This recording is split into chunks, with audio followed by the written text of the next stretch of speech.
spaces, and somewhere around slide 10, I'm going to talk about actually administering Narcan.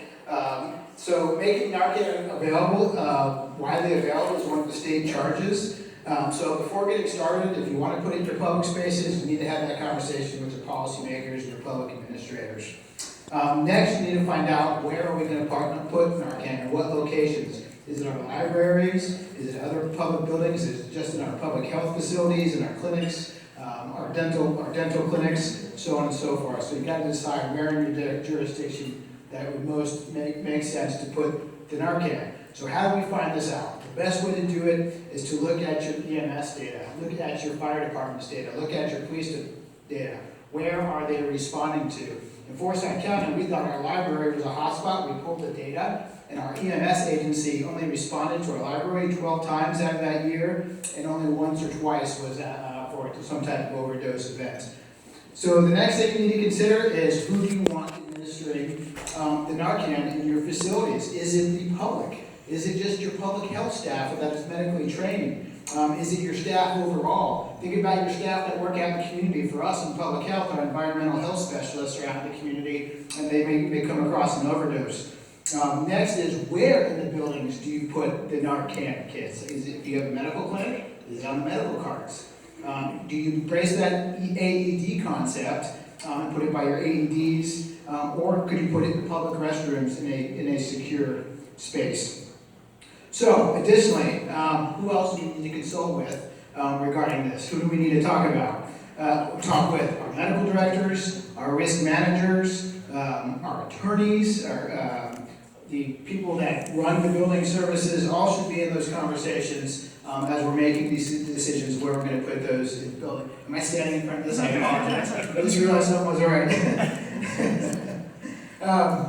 So we need to have a standing order, as mentioned. Not only should we have a standing order, but we should probably put a policy together or a standing operating guide. In that guide, consider some type of inspection, whether it be daily or once a week, because you're going to have to inspect that Narcan, make sure make sure it's not expired, so on and so forth. Finally, train the staff. Train the staff on the new policies, on the standard operating guides. Practice on a mannequin. You'll be surprised in an emergency event how many people become tunnel visions and freeze and actually administer the Narcan wrong. And then also, last thing, in your kits, consider what you're going to have in your kit. Obviously, Narcan's going to be in there. You have to have instructions on how to use Narcan in there.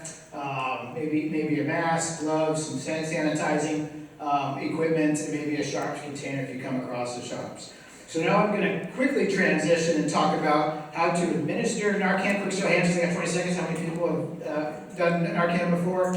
Okay, so first thing is you have to keep yourself safe. When you come across somebody who's suspected overdose, make sure the signs and symptoms are measuring what you're seeing. You don't want to walk into a violent scene and get yourself involved. Do I see evidence of drug use? Is there a needle or something on the ground that I might have to move out of my way? Are there any drugs or anything that I might kneel into and cause an effect on me? So keep the scene safe. Look for signs and symptoms, cyanosis or blueness around the lips, the face, unconscious. Someone might be moaning, not responding to your voice or your touches. All symptoms of suspected overdose. First and foremost, call 911. Take charge of that scene. Everybody has a cell phone.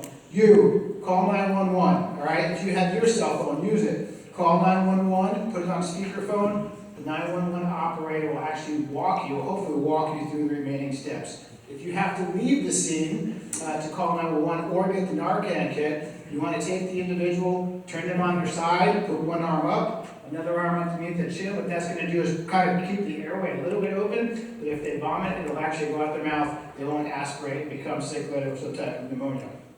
Ask others around you to assist, to help. You have someone activating 911. You go to the front entrance and help the first responders find where we're at. You hold their head, put their airway in a neutral position so we can keep that airway. If you're doing CPR for some reason, you help you do CPR. The Narcan itself comes in a bunch of different dosage or ways to administer. For the most part, for the layperson, you're going to see the nasal Narcan. For the medical people, it comes in injections, a whole host of different ways. For the medical people, right route, right dose, make sure you're injecting it properly. For the layperson, the nasal Narcan is pretty simple. Again, practice will make you proficient at this, but it's 3 steps. It's peel, open, place in the nostril, and press until all the medication is administered. So peel, place, and press. Awkward pause. All right. So after you administer the Narcan, again, we're going to reassess for breathing.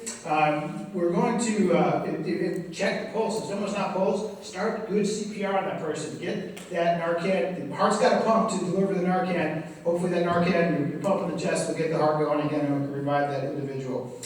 It takes 2 to 3 minutes for Narcan to take effect. So 2 to 3 minutes can feel like forever. As you're going through this, keep your airway open, keep reassessing. If 3 minutes passes, consider giving another dose of Narcan if you do have another dose of Narcan. But hopefully don't leave the person by themselves and continue to assess them. Support the person as they come around, as they begin to wake up. They're going to be disoriented. Some people are polite. Some people may be mean and grumpy. Continue to support them with kind words. If the first responders arrive, turn over with the first responders. Tell them what you saw, what you did, and give them the information. So last, consider documenting what took place, or in your policy, have someone who's going to document the events that took place. Survey the person who did the Narcan administration. What went right, what went wrong, and most importantly, have kind of an after-action debrief or watch if you can to learn those lessons.